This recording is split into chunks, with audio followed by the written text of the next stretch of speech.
In a mansion bathed in morning light, a scream shattered the silence of wealth. The billionaire froze mid-step, the sound slicing through his calm like glass. He ran toward the hall, his heart pounding, his instincts whispering dread. And there she was, the nanny, iron in hand, fury twisted across her face. Before her knelt a little boy, tears streaming, his arm red and trembling. The irons has filled the air, the smell of burning cloth, of cruelty unveiled. For a moment the world stopped. Luxury walls witnessing pure horror. The billionaire's voice thundered. "What are you doing?" The nanny turned, fear flashing across her eyes, words lost in shock. The boy sobbed louder, his cries echoing off marble and gold. The billionaire rushed forward, yanking the iron away, trembling with rage. He knelt beside the child, the son of his maid, now scarred by hate. A silence fell, heavy and unbearable, as truth unfolded before him. This wasn't just pain. It was betrayal under his very own roof. His wealth could buy anything, but not the innocence just stolen. He looked at the boy's face, and something inside him broke forever. That day, he swore no child under his roof would ever be hurt again. And what he did next left the entire city speechless. It wasn't revenge. It wasn't punishment. It was something far greater. Because sometimes the richest hearts are those that choose mercy over anger. The mansion stood quiet beneath the soft hum of morning light. Golden rays spilled through tall windows, kissing marble floors below. A picture too perfect, until a cry shattered it like breaking glass. The billionaire's coffee cup slipped from his hand, crashing in fear. The sound wasn't ordinary. It was the cry of a child in agony. He froze for a moment, his mind refusing to accept what he heard. Then instinct took over. He ran, heart pounding against his chest. Each step echoed louder than the next, racing toward the unknown. Servants peeked from corners, their faces pale with confusion. The scream came again, high, desperate, and hauntingly real. He turned the last corner, breath sharp, eyes wide with dread, and what he saw next made his blood run cold. The air smelled faintly of burning cloth and fear. The silence between each sob pierced deeper than sound itself. Everything he had built, wealth, comfort, power, meant nothing now, because before him was cruelty no money could ever justify. He whispered, "Please, no," as his hands began to tremble. The moment felt endless, suspended between rage and heartbreak. And in that stillness, he knew nothing would ever be the same. The morning had changed everything. There she stood, the nanny, a figure once trusted like family. Her hand gripped a hot pressing iron, steam curling through the air. In front of her, the maid's little boy sobbed on the polished floor. His small arm bore the red mark of unbearable pain and fear. Tears mixed with sweat, his eyes begging for mercy she didn't show. The billionaire's heart cracked like glass beneath his ribs. He shouted her name, voice trembling with disbelief. She spun around, guilt and panic flashing in her cold eyes. "Sir, I didn't mean..." But the words died on her tongue. The iron slipped from her shaking hand and hit the floor with a thud. The boy cried harder, clutching his arm, sobs echoing off the walls. The smell of burnt fabric lingered, sharp, unforgettable, cruel. Rage surged through him, so raw he could barely breathe. He stepped forward, pointing at her, his voice low but thunderous. "You hurt him under my roof, my protection." The nanny fell to her knees, her excuses dissolving into silence. No sound could cleanse the sin that filled the room. The billionaire bent down, his hand trembling as he touched the boy. The child flinched. Even kindness now felt like pain. And that broke him more than anything else ever could. The boy's cries faded into small, trembling whimpers. He clung to his torn sleeve, eyes wide with confusion and fear. The billionaire gently lifted him, whispering, "You're safe now." But the child didn't answer. His trust had been burned away. The room was heavy, the air thick with shame and sorrow. No one dared move. Even time seemed too afraid to continue. The nanny looked down, tears mixing with regret, but too late. Every heartbeat in the mansion carried guilt that could never fade. The billionaire pressed the cloth to the burn, careful and soft. He winced with him, feeling the pain as if it were his own. "Who could do this?" he whispered, voice breaking apart. The question wasn't for an answer. It was for the heavens. For a man who had everything, he suddenly felt powerless. No gold could buy innocence once it had been stolen. The boy's tiny fingers clutched his sleeve, silently begging for safety. And that one fragile touch changed something inside him forever. He wasn't just angry. He was shattered, deeply and entirely. He looked at the child and saw not a servant's son, but his own. In that moment, love spoke louder than blood or class, and it demanded justice, not in anger, but in humanity. The guards arrived, faces tense, waiting for their master's word. Everyone expected fury, a punishment swift and brutal. But he didn't speak for a long time. His eyes stayed on the child. Anger burned within him, but so did something deeper. Sorrow. He stood tall, his voice calm yet filled with thunder beneath. "Take her away," he said quietly. "But don't harm her." Shock rippled through the staff. Mercy was not what they expected. She looked up, trembling, unable to believe she was spared. "You'll answer for this," he said. "But not with pain, with truth." His words echoed through the hall like a strange kind of justice. He knelt again beside the boy, brushing a tear from his cheek. "You'll never be hurt again. Not while I breathe." The child looked at him, eyes glassy and searching for trust. It was the first flicker of hope in a day filled with horror. For the first time, the billionaire felt what it meant to be human. Not powerful, not wealthy, just a man protecting a broken child. And that somehow felt like redemption. He carried the boy in his arms, walking away from the scene. Each step was heavy, but every step was towards something good, toward healing, toward forgiveness, toward a new beginning. News spread like wildfire, the story of the billionaire's act. Reporters expected vengeance, but what they saw was compassion. He didn't hide the truth. He faced it with raw honesty and grace. He paid for the boy's treatment, ensured his education, his future. He gave the maid's family a home, and more, he gave them dignity. The nanny was sentenced, but not to ruin, to reform and repair.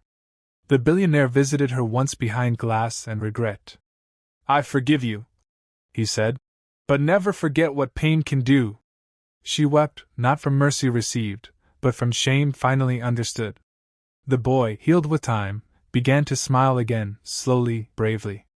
He grew up calling the billionaire Papa, love replacing fear. Their story spread far beyond the walls of the mansion, not as gossip, but as a lesson in what humanity truly means. The world had seen anger. Now it saw grace in its purest form. A man of gold had chosen the hardest path, kindness, and through it he became richer than ever before. Because some wounds can't be healed by money, only by love. And in that mansion of marble and sorrow, love won. That day he proved mercy can be mightier than power, and that even the richest hearts can choose to heal, not harm. The mansion that once echoed with fear slowly began to heal. Each morning, laughter replaced the silence that once haunted its halls. The boy, now cared for by kind hands, began to smile again. His small steps echoed softly through the corridors of forgiveness. The billionaire watched him from afar, heart heavy but hopeful. He often stood by the window, remembering that day's horror. But now, where guilt once lived, a quiet purpose began to grow. He arranged tutors, doctors, and caretakers filled with compassion. He didn't see him as the maid's son anymore. He was family. Some nights, the boy would wake screaming from old memories. And each time, the billionaire rushed in, holding him till dawn. "Nothing will ever hurt you again," he'd whisper in trembling words. Those nights taught him the true meaning of fatherhood. Not through blood, but through protection, love, and patience. He started spending less time in meetings, more time in moments. The boy's laughter became his favorite sound in the world. Even the servants whispered, "He's changed. The master has changed." The mansion's walls, once cold with pride, now breathed warmth. Because one act of cruelty had birthed 1,000 acts of kindness.